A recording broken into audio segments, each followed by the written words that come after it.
Have you noticed lately it's been really hard to get an Mst Rmx 2.5 RS in your hands? Well, it sure was for us. So in true scale science fashion, we built our own. Feast your eyes upon the Rmx 2.5S with the Fast Factory RC conversion decks. And in the essence of our old RTR project, this is the resurrection of what it should or could have been. Some key features include this upper deck mounted steering servo relocation, a simplified battery tray which we high mounted, and nearly 150 grams in weight savings over our 2.5 RS. We filled our chassis with quality electronics from Accuvance, including this rad ESC and Agile 10.5 motor. We elevated our battery tray using some 35mm standoffs and completed our steering system with the 40mm turnbuckle that was supplied with the kit. And even missing so much material in the lower deck, this platform is surprisingly rigid. A chassis this cool couldn't get just a standard body. We used this 4-door S13 built by Smitty's Garage out in California to be the cherry on top. It's definitely unique and very subtle, and I love catching people off guard when they realize that it has 4 doors and isn't just your typical S13. It really is a thing of beauty.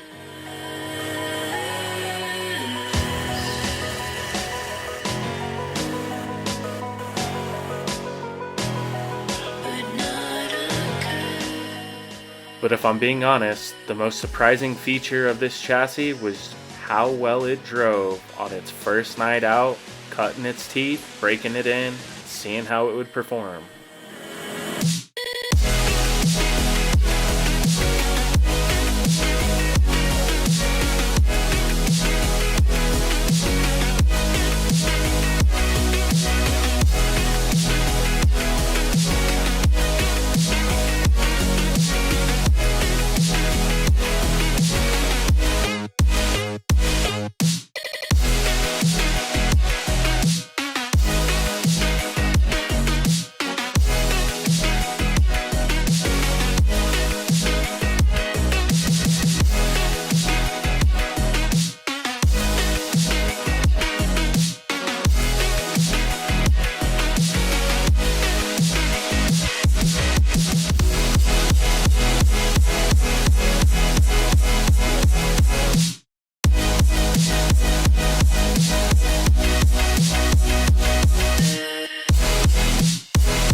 Looking back over some old footage from Project RTR, this new 2.5S had a lot to live up to compared to its 2.5 RS brother, and I think it did so in leaps and bounds.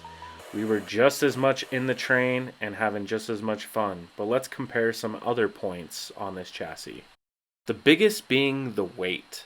1,134 grams with battery in and no body is seriously impressive. While I don't have an exact comparison of a body off weight, with body installed, 1,280.8 grams. When directly compared to our 2.5 RS, we were at 1,432 grams, meaning we saved 150 grams by simply changing the carbon components. Different than the 2.5 RS, a lot has been cut away from this chassis, and even at its thinnest point, it is still incredibly rigid, front to back and side to side. Swapping to the new servo location, you're forced to remove the front brace as it would interfere with your turnbuckle.